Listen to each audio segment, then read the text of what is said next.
तू माझी नाही झाली तर तुला कोणाचंच होऊ देणार नाही असं म्हणत त्यानं थेट स्वतःच्याच एक्स गर्लफ्रेंडवर ॲसिड फेकलं. त्याला आपल्या कृतीचा कुठलाच पश्चाताप झाला नाही. त्याने एक्स गर्लफ्रेंडवर हल्ला तर केलाच, सोबत तिला वाचवायला आलेल्या तिच्या बॉयफ्रेंडवरही त्याने हल्ला केला. हा हल्ला केल्यानंतर त्याने लगेच पुणे स्टेशन गाठलं आणि पुण्याहून पळून जायचा प्रयत्न केला.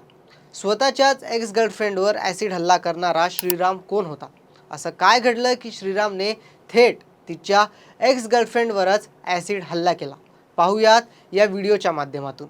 नमस्कार, मी अनिकेत जाधव व तुम्ही पाहत आहात टाइम महाराष्ट्र.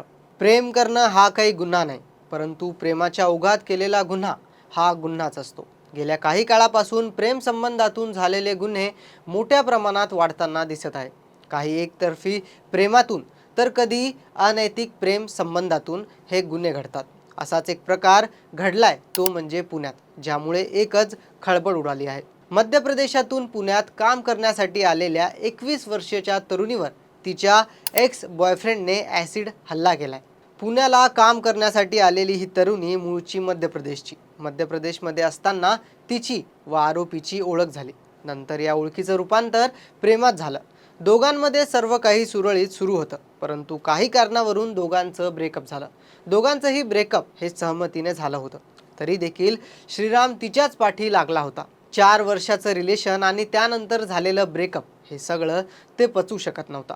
ब्रेकअप झाल्यानंतर देखील तो तिला फोन करायचा, तिच्याशी बोलण्याचा प्रयत्न करायचा, परंतु त्या तरुणीला त्याच्याबरोबर आता कुठल्याच परिस्थितीमध्ये रिलेशनशिपमध्ये राहायचं नव्हतं. काही दिवसानंतर या तरुणीची ओळख आदर्श पांडे याच्याबरोबर झाली. तरुणीला आता आदर्श आवडायला लागला होता. आदर्शलाही ती आवडायची, त्यामुळे दोघे रिलेशनशिपमध्ये आले. काही दिवसांनी श्रीरामला आदर्श आणि तिच्या एक्स गर्लफ्रेंडच्या रिलेशनशिपबद्दल समजलं व हे समजताच त्याची जळफळाट झाली.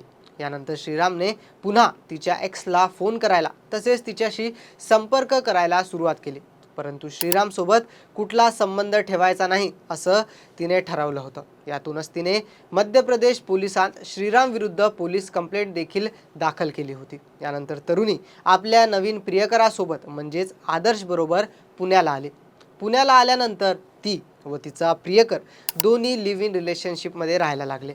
पुण्यालाच ती व तिचा प्रियकर आदर्श एका हॉटेलवर काम करायचे. दोघांचं सगळं सुरळीत सुरू होतं, परंतु दुसरीकडे मध्य प्रदेशमध्ये राहणारा श्रीराम आताही तिच्यातच अडकून बसला होता. श्रीरामने तिला पुन्हा पुन्हा फोन करण्याचा, तिच्याशी बोलण्याचा व तिला भेटण्याचा प्रयत्न केला. त्याच्या एक्सकडून कोणताही प्रतिसाद त्याला येत नव्हता. अखेर श्रीरामने आपल्या सगळ्या भावना मागे टाकल्या व आपल्याच एक्सचा सूड घ्यायचं ठरवलं. तो थेट मध्य प्रदेशवरून पुण्याला पोहोचला. पुण्याला आल्यानंतर त्याने तरुणी व तिचा बॉयफ्रेंड कुठे राहतात याची माहिती मिळवली. त्यानंतर त्याने आपल्याच एक्सवर आता थेट ॲसिड हल्ला करण्याचं ठरवलं. त्याने एका बॉटलमध्ये ॲसिडचा प्रबंध केला. यानंतर तो त्याच रस्त्याजवळ पोहोचला जेथून तिची एक्स गर्लफ्रेंड व तिचा बॉयफ्रेंड नेहमी रात्री हॉटेलमधून काम केल्यानंतर यायचे. तो रस्त्याच्या कडेला अंधारात लपून दोघांची वाट पाहत बसला. जसे ते दोघे तिथून रस्त्यावरून जाताना त्याला दिसले, त्याने त्याचा पाठलाग केला. पाठलाग करताना थोड्याच वेळात त्याने संधी पाहून आपल्या हातातील ॲसिड त्याच्या एक्सच्या अंगावर टाकलं. ॲसिड तरुणीच्या मानेवर पडताच तिची स्क्रीन जळायला लागली व ती जोरात ओरडायला लागली. तिचा बॉयफ्रेंड आदर्श हा तिला वाचवायला गेला तर श्रीरामने त्याच्यावरही ॲसिड टाकलं.